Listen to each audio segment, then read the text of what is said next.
Hello, my friends, and welcome back. Thank you very much for being with me again today. I don't think that's a mystery that the Russians are opening a new front.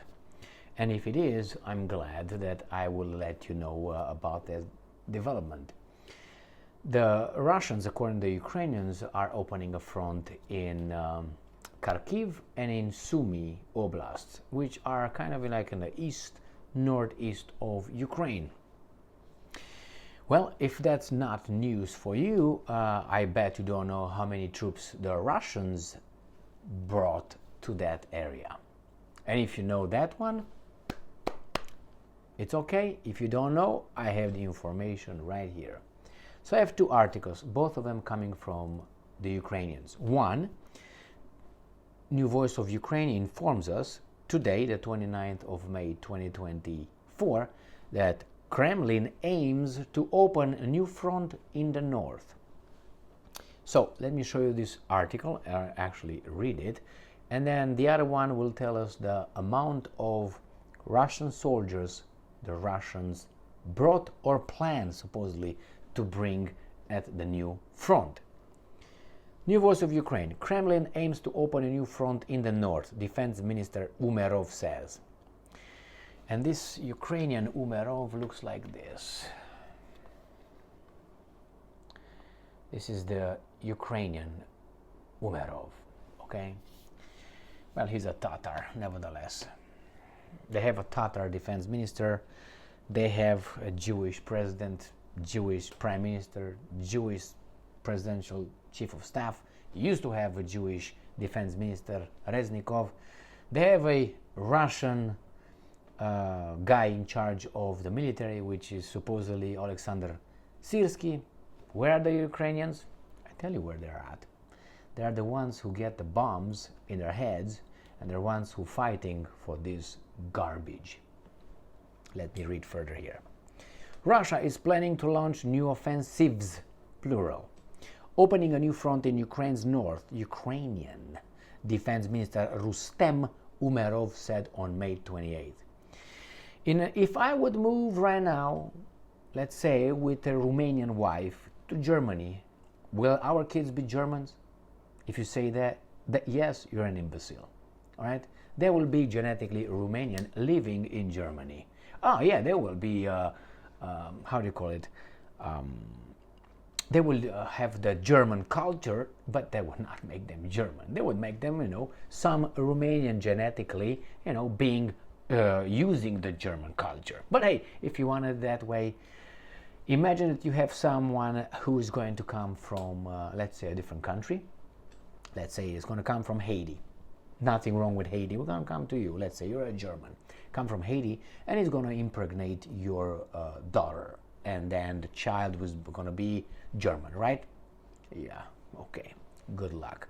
Now, the same thing, if a German comes to Haiti and impregnates a Haiti woman, let's say the child will be a Haitian, right? Yeah, okay. Half would be Haitian, half would be German. But nevertheless, who knows, who needs genetics here when we have garbage? So, in an interview with Reuters, Umerov stated that the Kremlin is preparing for a new push in Ukraine. So, have you noticed that these guys in Ukraine have a lot of time to spend giving interviews and sit down with the Western media, regardless if it's West or not? Have you noticed that? Don't you think that they should be bothered with something else, like fighting a war? In this kind of circumstances, every minute is more valuable than the minute that used to be, 5 years ago or 10 years ago. Why? Because the circumstances require it. Now, and I'm quoting. So Umerov stated that the Kremlin is preparing for a new push in Ukraine. And I'm quoting, this goal is to open a new front in the north to begin using all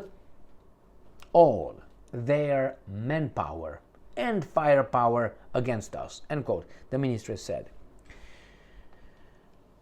Do you know what is the all manpower Russia can muster? Yeah, it's about 30 million people.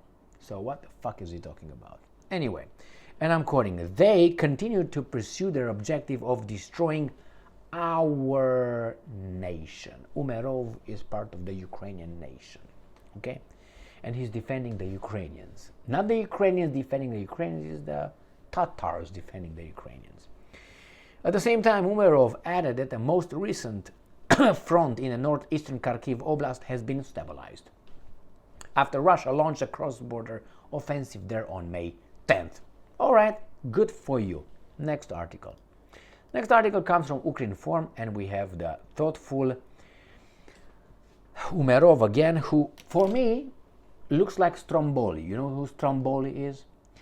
If you read Pinocchio and if you looked at some paintings or if you watched Pinocchio, you know, yeah, that Pinocchio, the cartoon. For me, Umerov looks like Stromboli. That was an Italian circus guy, a very bad dude. I'm not saying Umerov is a bad dude. No, no, no. I'm just saying that to me, to my eyes, to my brain, or lack of, he looks like Stromboli. Now the title. Russia planning to deploy another 300,000 troops near border with Ukraine. 300,000. So what do you think these guys will do? If they plan on deploying 300,000 troops, where is Ukraine going to get 300,000 or, I don't know, troops? General mobilization? No. I tell you where. If the general mobilization will be unsuccessful, as they try to, you know, they lowered from 28 or 27 years of age to 25. Lindsey Graham, the US senator that has nothing to do with Ukraine, said that they should actually lower it to 18. Next it's going to be to 14. Why? It's not his family fighting and dying. It's some, how are they called? Oh yeah, Ukrainians. That's how he thinks. I know that. Why? Because of his statements. Now, remember, if these guys will not be able to scrape the bottom of the barrel to get the guys to oppose the Russians, what do you think will happen? Well, we're going to bring those tens of thousands of Ukrainians currently training in NATO countries. Hey, but they will not speak Ukrainian. I got a gut feeling or a ball feeling. They will be probably NATO military under the, I don't know, euphemism of the term, or how you want to call it, of volunteers. That's what's going to happen. Now the Russians have 300,000 troops. They will have more and more and more. What do you think will happen, let's say, if NATO troops will not fight the Russians in Ukraine? Well, the Ukrainians will be, unfortunately, you know, done. So who's going to fight? Oh, I got some names for you. These guys of 6.1 million people total is the Baltic states. Lithuania, Latvia, Estonia will be just going like that. And then the Poles. The Poles are numerous, are about what, 40-some million people. That's a lot of people ready to fight for someone else's interests. But hey, they will sell that garbage as they sold it. Hey, you've been under attack. Your culture, your statehood, your national interest is at stake. You'll be exterminated by the Russian hordes. And the baboons will say, duh, or whatever. Thank you very much for being with me again today. Stay strong, stay smart, look for the truth, and be just.